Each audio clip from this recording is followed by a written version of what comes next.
Hello అండి, welcome back to our channel Andhra రుచులు by మల్లిక. ఈరోజు మనం హోటల్ స్టైల్ సెట్ దోసల్ని అప్పటికప్పుడు ఎలా ప్రిపేర్ చేసుకోవాలో చూద్దామండి. దానికి కాంబినేషన్గా పల్లీ చట్నీ కూడా ప్రిపేర్ చేసుకుందాము. పప్పు నానబెట్టి పిండి రుబ్బే పని లేకుండా అప్పటికప్పుడు కేవలం కప్పు రవ్వతో ఈ సెట్ దోసల్ని మనం ప్రిపేర్ చేసుకోవచ్చు. అంతేకాదండి, దీంట్లో ఒక్క చుక్క నూనె కూడా అవసరం లేదు. చాలా టేస్టీగా కూడా ఉంటాయండి. దీన్ని ప్రిపేర్ చేయడం కూడా చాలా సింపుల్. ఎలానో చూసేద్దాం పదండి. దీనికంటే ముందుగా మన ఛానల్ని కొత్తగా ఎవరైనా విజిట్ చేస్తుంటే కనుక ప్లీజ్ సబ్స్క్రైబ్ మై ఛానల్. ముందుగా ఒక మిక్సీ జార్ తీసుకొని దాంట్లో 1 కప్పు బొంబాయి రవ్వ వేసుకోండి. అదేనండి సుజీ అంటారు కదా, ఆ రవ్వని వేసుకోండి. దీంట్లోనే 1 కప్పు పెరుగు వేసుకోండి. 1 టేబుల్ స్పూన్ వరకు నానబెట్టిన అటుకులు వేసుకోండి. 1 పావు టేబుల్ స్పూన్ వరకు పంచదార వేసుకోండి. తగినంత ఉప్పు వేసుకోండి. 1 పావు కప్పు వరకు వాటర్ పోసుకొని దీన్ని మొత్తాన్ని కూడా మెత్తగా గ్రైండ్ చేసుకోండి. చాలా స్మూత్ పేస్ట్ లాగా ఉండాలండి ఈ బ్యాటర్ కూడా. చూస్తున్నారు కదా, ఈ విధంగా రావాలండి. ఇప్పుడు దీన్ని ఒక మిక్సింగ్ బౌల్లోకి వేసేసుకుందాం. ఇప్పుడు దీని మీద మూత పెట్టుకొని పక్కన పెట్టుకొని మనం పల్లీ చట్నీ ప్రిపేర్ చేసుకుందామండి. ఒక మిక్సీ జార్లో వేయించిన పల్లీలు వేసుకోండి, 1 కప్పు. దాంట్లోనే 1 కప్పు వరకు పుట్నాల పప్పు వేసుకోండి. నేను ఇక్కడ ఎండు కొబ్బరి ముక్కలు తీసుకుంటున్నానండి. మీకు కావాలి అంటే కనుక పచ్చి కొబ్బరి ముక్కలైనా వాడుకోవచ్చు. దీంట్లోనే ఒక 2 పచ్చిమిర్చిని వేసుకున్నాను. కారానికి తగ్గట్టుగా పచ్చిమిర్చిని అడ్జస్ట్ చేసుకొని రుచికి తగ్గట్టుగా ఉప్పు వేసుకొని దీని మొత్తాన్ని కూడా ఒకసారి గ్రైండ్ చేసుకుందామండి. ఇలా గ్రైండ్ అయిన తర్వాత ఇందులో వాటర్ పోసుకొని మరొకసారి గ్రైండ్ చేసుకోండి. ఈ విధంగా చేయడం వల్ల పల్లీలు బాగా మెదుగుతాయండి, లేదంటే అక్కడక్కడ పప్పులు తగులుతూ బాగోదంతగా.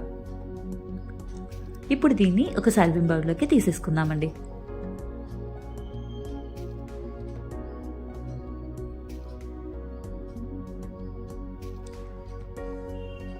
ఇప్పుడు దీనిపై నుంచి కొంచెం ఫ్రెష్గా ఉండి కొత్తిమీర చల్లుకొని పోపు వేసుకుందామండి. పోపు కోసం నేను ఇక్కడ ఆవాలు, జీలకర్ర, మినప్పప్పు, కరివేపాకు వాడానండి. వీటన్నిటిని కూడా దూరగా వేయించుకొని మనం ప్రిపేర్ చేసుకున్న చట్నీలో కలుపుకుంటే సరిపోతుంది. అంతేనండి, ఎంతో టేస్టీగా ఉండే పల్లీ చట్నీ రెడీ అయిపోయింది. ఇప్పుడు మనం ప్రిపేర్ చేసుకున్న బ్యాటర్ని చూద్దామండి ఒకసారి.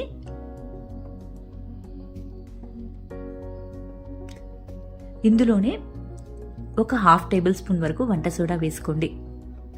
కొంచెం ఇంగువ వేసుకోండి. ఈ మొత్తాన్ని కూడా బాగా కలిసేలాగా బ్యాటర్లో కలుపుకోండి. ఇలా 1 నిమిషం పాటు కలుపుతూనే ఉండాలండి. అప్పుడే బ్యాటర్ బాగా ఫెర్మెంట్ అయ్యి చాలా బాగా వస్తాయి దోశలు పొంగుతూ. చూస్తున్నారు కదా, మీరు ఇలా కలుపుతూ ఉన్నప్పుడే మనకు అర్థమైపోతుందండి పిండి ఎంత బూజుగా వచ్చిందో మనం వంట సోడా వేయడం వల్ల. పిండిలో కూడా బబుల్స్ వచ్చి చాలా బాగా పొంగుతూ ఉన్నట్టు వస్తుంది. చూస్తున్నారు కదా, ఈ విధంగా వస్తే సరిపోతుందండి. ఇప్పుడు స్టవ్ వెలిగించుకొని ప్యాన్ పెట్టుకొని ప్యాన్ బాగా హీట్ అయిన తర్వాత ఇలా గెంటెతో కొంచెం మందంగా వేసుకోండి. సెట్ దోశలు కొంచెం మందంగానే ఉంటాయండి. ఈ విధంగా వేసుకోండి. చూస్తున్నారు కదా, పైన ఎయిర్ బబుల్స్ ఫామ్ అయ్యి ఎంత బాగా వచ్చిందో దోశ.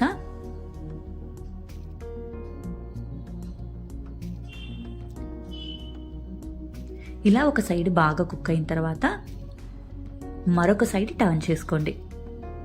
చాలా ఈజీగా వచ్చేస్తుందండి, మనం అస్సలు ఆయిల్ వేయకపోయినా సరే.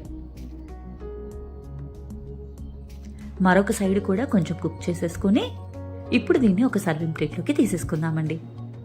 ఒక 1/2 మినిట్ కుక్ అయిపోతే సరిపోతుందండి.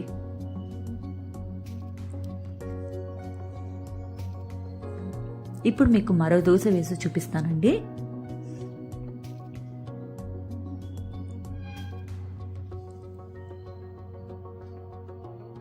ఈ విధంగా దోశ వేసిన తర్వాత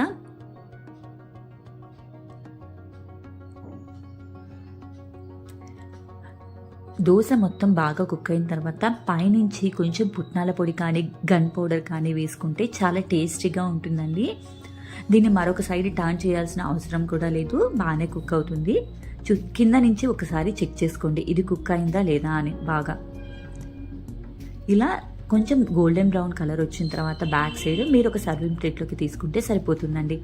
ఇలా మీకు ఎన్ని దోశలు కావాలంటే అన్ని దోశల్ని చాలా పర్ఫెక్ట్గా వేసుకోవచ్చు. చాలా టేస్టీగా కూడా ఉంటాయండి.